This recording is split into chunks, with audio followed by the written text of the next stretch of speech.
Sims Complete, brought to you by FanDuel on the Believe Network. We're going to round this up. Bucks Lions, one of my most favorite matchups of this weekend. Let me double check too to see what FanDuel has this as far as the spread. I think last time I checked, it was the Lions favored 5.5. They're favored at home against the Buccaneers. Big guy. Lions off a tough loss against the Kansas City Chiefs. The Bucks, man, just ended the game in victory formation for the first time this year. So good for them. They didn't have to win it with just a miracle fashion ending. But your thoughts about just Lions Bucks, and how can the Lions kind of get back on track here? I think they get back on track. I would give the points, and I'll take the Lions. Really? Yeah, I would. I mean, that's kind of a stretch. I don't know if I'd ever want to give that many points to Baker Mayfield and their offense. But, man, again, when you roll, you roll. And when you're hot, you just keep going. And that's the Tampa Bay Buccaneers. Right. So I admire what they're doing. The receiving core, oh, my gosh. I wrote it down. It's just nothing. It's amazing. Yeah. What they don't have. But right. I think in Detroit, crowd noise, a desperate football team, Jared Goff, I listen, he's been playing great once again, but I just think they're going to find a way to go out. I think you can move the ball well against this Tampa Bay defense right now. Right. I think Detroit's just a team to do it. Yeah, and I kind of expect, too, Detroit held to under 100 yards rushing against the Kansas City Chiefs. Another thing about the Chiefs that we kind of overlook is just how damn tough they are, how they stop the run. They take away the things that you do well every single time. But I do expect the Lions, right, Sonic and Knuckles, to get back to running the football, being patient in the running game, and being able to rush for more than 100 yards and kind of control the tempo of the game. Yeah. And the two games that they rushed for less than 100, they've lost, right? The Chiefs and the Green Bay Packers. So their recipe for success, and even for Jared Goff, I think, in the offense is about just like, hey, let's get back to controlling the line of scrimmage. Let's run the football effectively and then build out the passing attack from there. So that's definitely something I feel like I'm leaning more towards. And then, for the defense, tough matchup. Listen, like the Chiefs got healthier. They did a lot of good things against the Detroit Lions, a lot of quick hitting plays that they were not ready for. I just find it hard, though, for the Buccaneers with Rachaad White, with Sterling Shepard, Cade Otton, Tez Johnson, the young man out of Oregon, that crew being able to go into Detroit, even though their quarterback's playing great football. I'm just not sure if that crew is going to be able to separate and make those big time plays and all that kind of stuff on the road. Yeah, and the other thing is just watching the quarterback, in this Detroit offense, man, it's every week. Jared Goff every single week is just plays well. Yeah, I can't even remember the last time I saw a game where he just. Probably the last time was last year against the Houston Texans on like Sunday Night Football. He threw like 4 picks, and you were just like, "What the hell?" And they still won that game, I think. But either way, that was like the last time I feel like we ever saw him actually play like a poor football game. But he's really done a great job. I mean, man, he's transformed himself, everything. Yeah. And he's throwing the football great. Not good. He's throwing it great. And you've been impressed with Jameson Williams and his effect too in this new attack. Somebody put a rocket on his back. I mean, it's unbelievable how fast he looks. And when you look at him, he came out, he was like a really skinny. I love skinny wide receivers because they just don't have. To me, I don't know any facts, but it doesn't seem like they break down. Right. Keep the speed up longer than the big, heavy, muscular guys. It's got to be harder for them to keep and to do all that running. Right. But he looks like he put on weight, but man, he put it on the right place because damn, he looks fast. I mean, he does.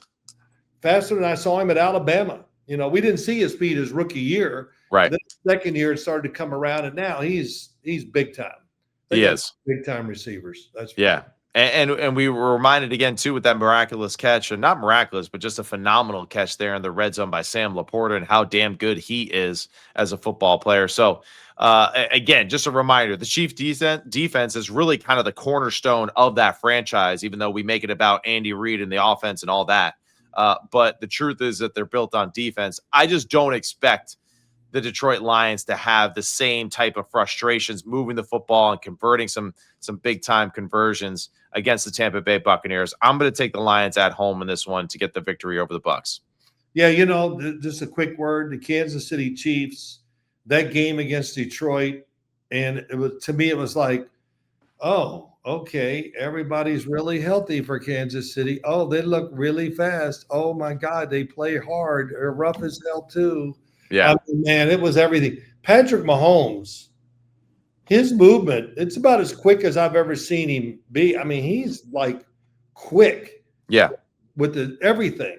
And he's very misleading too as a runner. He's clearly way stronger than people give him credit for, because he's trucked over a few DBs lately, or like, let me throw a shoulder in there, and he literally just like throws them on the ground. So yeah, he's a deceiving player. Oh yeah, he's much bigger than you'd ever think. I tell people I've met him, I go, damn, he's a big dude, and he's thick too. Right. But it's his throwing also. He is, man, Matt. He gets in these rhythms, and he does not miss. I mean, it's amazing though. We just talked about this Bucs Lions game, and we didn't talk about the damn MVP of the league right now in Baker Mayfield. So I mean, really, Phil, you going up? You're betting against Baker? Man, how are you doing, man? People think he's related to me the way I talk about him. So I'm backing off a little, but man, no. Well, the amount of shit he talks too. Yes, you two are related. Yes. Oh. Look, he's got it all, and he's tough. He makes good decisions. And his arm is just sneaky, really, really good. It's not sneaky, really good. It's one of the better arms in the league, right? Yeah, it's just he does all the other stuff that it just kind of gets washed away. Well, I just don't think people look at it that way. Yeah, well, yeah, I know. That's what I mean. Like, it's just like it's all the other things that we look at, right? And we kind of take away from just the same thing with Tom Brady.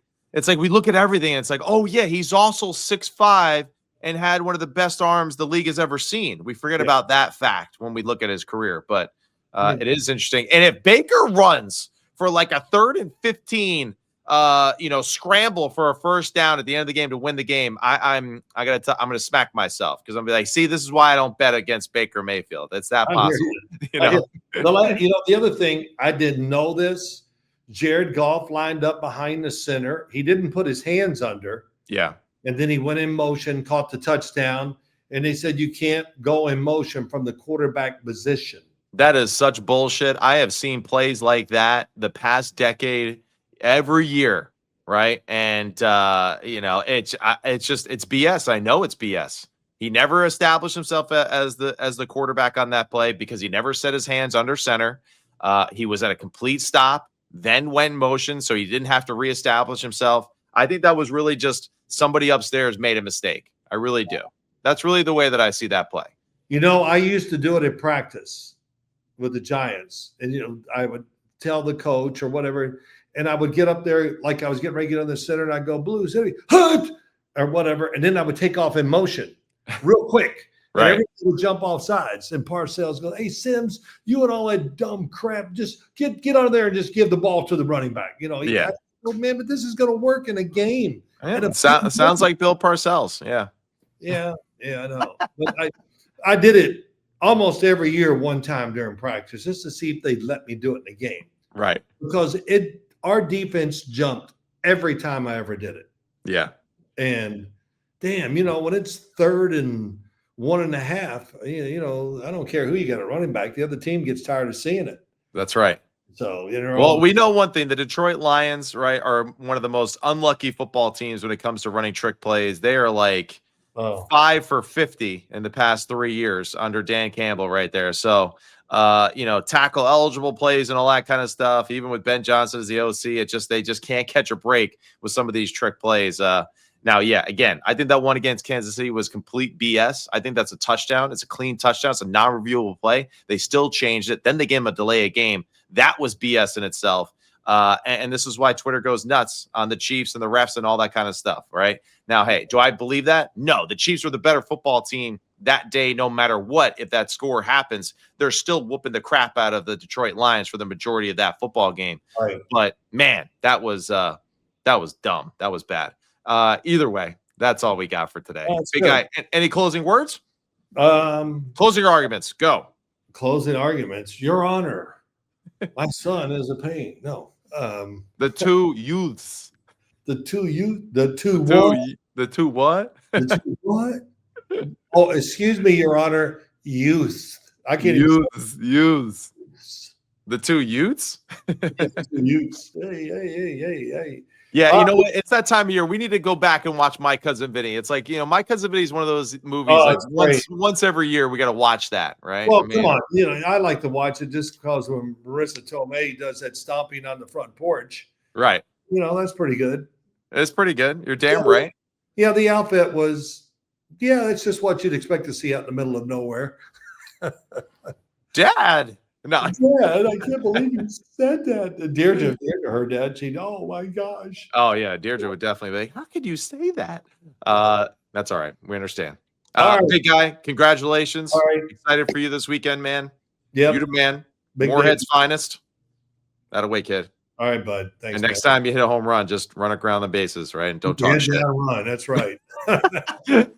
This is Sims Complete, brought to you by FanDuel, a part of the Believe Network. We'll be back to break down our live breakdown Sunday afternoon, which will you even be home by Sunday that time for the live breakdown? Yeah, I'm going to be, hopefully if things work out, I should be home here in the house by 11:30 a.m.